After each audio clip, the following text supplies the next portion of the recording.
हमारे इस YouTube channel के सेगमेंट फास्ट न्यूज़ में आप तमाम का इस्तकबाल है। इस वीडियो में आप देख सकते हैं कम मिनटों में बहुत ज़्यादा खबरें। तो आइए शुरू करते हैं वीडियो को और देखते हैं 2 जून 2021 की ताज़ा तरीन खबरें।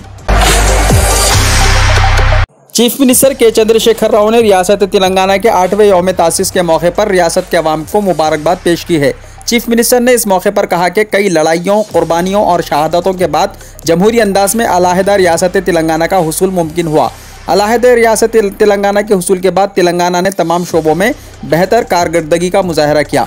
चीफ मिनिस्टर ने कहा कि सिर्फ 7 बरस के मुख्तसर अरसे के दौरान रियासत तेलंगाना ने मजबूत बुनियादें कायम करते हुए रियासत को इस्तेहकाम बख्शा है। यौम तासीस तेलंगाना के मौके पर गवर्नर की मुबारकबाद। गवर्नर तेलंगाना डॉक्टर तमिलिसाई सविंदराराजन ने 2 जून को रियासत के यौम तासीस के मौके पर अवाम को मुबारकबाद पेश की। तेलंगाना में कोरोना से मजीद 3,308 अफराद हुए सेहतयाब। तेलंगाना में गुज़िश्ता 24 घंटों के दौरान कोरोना वायरस के 2,493 नए केसेस दर्ज किए गए, जबकि मजीद 15 लोगों की मौत भी हुई। तेलंगाना में लॉकडाउन की टाइमिंग्स में वकीलों को मिलेगी छूट। महकमे पुलिस ने हाईकोर्ट और तहत की अदालतों में शिरकत करने वाले वकीलों को लॉकडाउन के औकात से मुस्तस्ना रखने का ऐलान किया है। इस सिलसिले में डीजीपी के दफ्तर की जानिब से जारी करदा बयान में कहा गया कि दोपहर 2 बजे से शाम 5 बजे तक अदालतों में हाजिर होने वाले वकीलों के लिए खुसूसी पासेस जारी किए जाएंगे। उन्होंने कहा कि वकीलों को उनके रिहायशी मुकाम से मुताल्लिक़ा अदालत तक जाने के लिए ई पास मुताल्लिक़ा पुलिस कमिश्नरेट या ज़िला एसपी की जानिब से जारी किए जाएंगे। डीजीपी के दफ्तर ने बताया कि ई पास के हुसूल के लिए मुताल्लिक़ा पुलिस कमिश्नर ज़िला एसपी को पुलिस के पोर्टल police.ts.police.gov.in पर दरख्वास्त दाखिल कर सकते हैं। निजामाबाद में ब्लैक फंगस से मुतासरा शख्स का कामयाब operation. Government general hospital Nizamabad में पहली मरतबा ब्लैक फंगस से मुतासरा एक शख्स का कामयाब ऑपरेशन किया गया। सुपरिटेंडेंट हॉस्पिटल डॉक्टर प्रताप राज ने बताया कि निजामाबाद के इलाके कोट गली के रहने वाले 58 साल श्याम राव को कोरोना वायरस से मुतासिर होने के बाद ब्लैक फंगस में मुब्तला हो गए थे। वो इतवार को हॉस्पिटल से रुजू हुए, जहां मुख्तलिफ मुआयनों के बाद डॉक्टरों ने ऑपरेशन के जरिए उनके ब्लैक फंगस का कामयाब ऑपरेशन किया। लॉकडाउन की खिलाफ वर्जी पर 7,49,000 केसेस हुए हैं दर्ज। डीजीपी महेंद्र रेड्डी ने एक अलहदा हलफनामा दाखिल करते हुए अदालत को बताया कि रियासत में लॉकडाउन पर सख्ती से अमल आवारी हो रही है। 1 अप्रैल से 30 मई तक रियासत भर में कर्फ्यू और लॉकडाउन की खिलाफ वर्जी करने से मुताल्लिक मुख्तलिफ अक़साम के 7,49,000 केसेस दर्ज किए गए हैं, जिनमें मास्क का इस्तेमाल न करने वालों पर 4,18,000 केसेस दर्ज हुए हैं। 35 करोड़ 51 लाख रुपये जुर्माना उनसे वसूल किए गए हैं। डीजीपी ने अपनी रिपोर्ट में अदालत को बताया कि अद्वियात की कालाबाजारी करने वालों के खिलाफ 150 केसेस दर्ज किए गए हैं। हुजूम की शक्ल में जमा होने वालों पर 13,867 केसेस दर्ज किए गए हैं। लॉकडाउन के दौरान 4,500 गाड़ियां हुई हैं जब्त। कमिश्नर पुलिस अंजनी कुमार के मुताबिक लॉकडाउन की खिलाफ वर्जी पर 5,692, मास्क ना लगाने पर 1,407, समाजी फासला बरकरार ना रखने पर 305, हुजूम के जमा होने पर 50, खुले मुकामात पर गुटखा, शराब और दीगर तंबाकू अशिया इस्तेमाल करने पर 47 मुकदमा दर्ज किए गए और सिटी पुलिस ने जुमला 4,549 गाड़ियों को जब्त भी किया है। कोरोना वायरस की दूसरी लहर से गाड़ियों की फरोख्त में जबरदस्त गिरावट। कोरोना वायरस वबा की दूसरी लहर के सबब इस साल अप्रैल के मुकाबले मई में गाड़ियों की फरोख्त में जबरदस्त गिरावट दर्ज की गई। मुख्तलिफ रियासतों की तरफ से आयत पाबंदियों के सबब मुल्क की सबसे बड़ी गाड़ी साज कंपनी मारुति सुजुकी की घरेलू फरोख्त घटकर 33,293 यूनिट रह गई है। गरीब नवाज मस्जिद मामला, मस्जिद कमेटी के अरकान को गिरफ्तारी से राहत। इलाहाबाद हाईकोर्ट ने गरीब नवाज मस्जिद की शहादत के केस में मस्जिद कमेटी के अरकान को जालसाजी के मामले में कानूनी कार्रवाई से तहफ़्फ़ुज़ फराहम किया है। उनके खिलाफ एक FIR दर्ज की गई है, जिसमें इल्जाम लगाया गया है कि कमेटी के अरकान ने मस्जिद की जाली दस्तावेज़ात तैयार की। वाज़ेह है कि गुज़िश्ता दिनों बाराबंकी के जिला इंतजामिया ने मस्जिद गरीब नवाज को मुनहदम कर दिया था और उसे गैर कानूनी ढांचा करार दिया था। इस इन्हदाम के बाद बाराबंकी पुलिस ने 8 अफराद के खिलाफ एक मुकदमा दर्ज किया, जो कमेटी के अरकान बताए गए हैं। ऐसा इल्जाम है कि इन्होंने मस्जिद को वक्फ जायदाद करार देने के लिए जाली दस्तावेज़ात तैयार किए और धोखाधड़ी से काम लिया। जस्टिस अताउर रहमान मसूदी और जस्टिस अजय कुमार श्रीवास्तव पर मुश्तमिल बेंच ने अपने फैसले में कहा कि जब तक पुलिस ज़ाब्ता फौजदारी की दफा 173(2) के तहत रिपोर्ट दाखिल नहीं करती, दरख्वास्त गुजारों के खिलाफ कोई कार्रवाई ना की जाए। मुल्क में कोरोना की दूसरी लहर से मुसलसल राहत मिल रही है। मुल्क में 54 दिन के बाद ये पहला मौका है जब एक दिन में कुछ नए केसेस दर्ज हुए हैं। 2 जून को 24 घंटों में पहली बार कोरोना के 1,32,000 नए केसेस दर्ज हुए हैं, जबकि इसी अरसे में 2,31,456 अफराद बाजियाब हुए हैं। ताहम ये तादाद मंगल के मुकाबले में खतरे ज़्यादा है, क्योंकि इस वक्त सिर्फ 1,27,000 नए केसेस पाए गए हैं।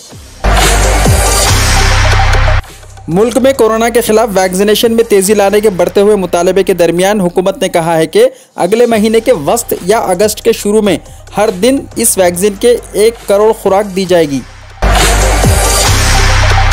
सीबीएसई के 12वीं जमात के एग्जाम्स हुए कैंसिल, रिजल्ट्स के लिए बामकसद पैमाना तैयार किया जाएगा।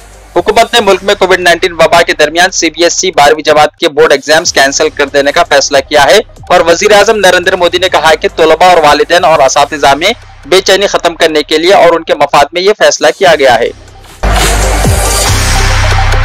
कोविड-19 की 3 शक्लें। वर्ल्ड हेल्थ ऑर्गेनाइजेशन ने कहा कि 3 शक्लों में से एक हिंदुस्तान में पहली बार दरियाफ्त किया गया था, जो अब तशवीश का बाइस है, और दीगर 2 शक्लों में इन्फेक्शन के फैलाव की शरह बहुत कम है। सबसे पहले हिंदुस्तान में पाया गया था B1617, B1617.1, B1617.2 और B1617.3। इसे 3 शक्लों में इस तरह से तकसीम किया गया है। एयर इंडिया पायलट्स की मुलाजिमतें हुई बहाल। मुलाजिमत से निकाले गए एयर इंडिया के पायलट्स को राहत फराहम करते हुए दिल्ली हाईकोर्ट ने गुज़िश्ता साल के कौमी एयरलाइन के फैसले को कलादम करार दिया और उन्हें बहाल करने की हिदायत दी। राम मंदिर की तामीर का काम 24 घंटे है जारी, अक्टूबर तक बुनियादें हो जाएंगी तैयार। अयोध्या में राम जन्मभूमि पर मंदिर की तामीर का काम 24 घंटे जारी है और बुनियादों का काम अक्टूबर तक मुकम्मल हो जाएगा। व्हाट्सएप का नया फीचर मुतारिफ। दुनिया की मकबूल तरीन एप्लीकेशन व्हाट्सएप ने यूजर्स के लिए नया फीचर मुतारिफ कराया है।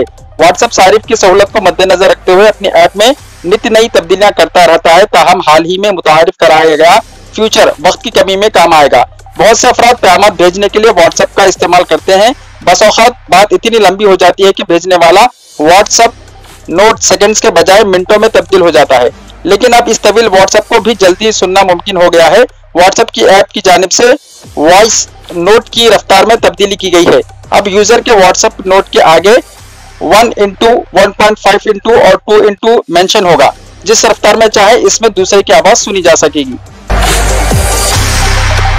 सऊदी अरब की मसाजिद में लाउड स्पीकर की आवाज़ कम रखने की हिदायत। सऊदी अरब के वज़ीर मजहबी उमूर अब्दुल लतीफ़ अश-शेख ने मसाजिद में लाउड स्पीकर की आवाज़ को कम करने की हिमायत करते हुए कहा कि नमाजियों को अजान की आवाज़ का इंतज़ार करने के बजाय मुक़र्ररा वक्त पर मस्जिद पहुँच जाना चाहिए। आलमी खबर रसां इदारे के मुताबिक अवामी शिकायत के बाद सऊदी अरब में मसाजिद को लाउड स्पीकर के वॉल्यूम को ज़्यादा से ज़्यादा हद के 1/3 तक रखने की हिदायत की गई है। मुल्क शाम जंग में हलाकतें 5 लाख हो गई हैं। मशरिकी वस्ता के मुल्क शाम में 10 साल से जारी खाना जंगी में इंसानी हलाकतों की मजमूई तादाद अब तकरीबन 5 लाख हो गई है। यह खाना जंगी 2011 में बशार अल असद की हुकूमत के खिलाफ अवामी मुजाहिरों के आगाज के साथ शुरू हुई थी। ऑस्ट्रेलिया की रियासत न्यू साउथ वेल्स को बदतरीन ताउन का सामना। ऑस्ट्रेलिया की रियासत न्यू साउथ वेल्स को दहाइयों की बदतरीन ताउन का सामना है। न्यू साउथ वेल्स में चूहों ने एक किसान की $46,000 की खुश्क घास और $15,000 की अनाज की फसल तबाह कर दी। दीगर किसानों को भी इस तरह के नुकसानात का सामना है। किसान चूहों की खुराक और ठिकाना बनने वाली फसलों को जलाने पर मजबूर है। ऑस्ट्रेलिया में होने वाली बारिश से न सिर्फ फसलें अच्छी हुई हैं, बल्कि न्यू साउथ वेल्स में चूहों की अफजाइश भी बढ़ी है। कोरोना पर फतह का ऐलान जल्दबाजी होगा, डॉक्टर फौजी का बयान। अमेरिकी national institute of allergy and infection disease के डायरेक्टर डॉक्टर एंथोनी फौची ने खबरदार किया है कि कोविड केसों की कम होती तादाद के बावजूद वायरस पर फतह हासिल करने का ऐलान करना भी जल्दबाजी होगा। अखबार द गार्डियन ने फौची के हवाले से कहा कि हम वक्त से पहले फतह का ऐलान नहीं करना चाहते, क्योंकि अभी हमें बहुत आगे जाना है। जितने ज़्यादा लोगों को टीका लगाया जाएगा, मुआशरा इतना ज़्यादा महफूज होगा। उन्होंने वजाहत की कि नए कोरोना वायरस के मुख्तलिफ वेरिएंट के इम्कानात मौजूदा वैक्सीन के असर को कम कर सकते हैं, तब तक बरकरार रहेंगे जब तक दुनिया भर में कुछ हद तक सरगर्मी जारी रहती है। वीडियो को लाइक शेयर कीजिए और हमारे इस YouTube चैनल को सब्सक्राइब ज़रूर कर लीजिए और हमारे Facebook पेज को भी लाइक कर लीजिए, ताकि ऐसी ही मालूमाती वीडियोस आइंदा भी आपको मिलती रहे।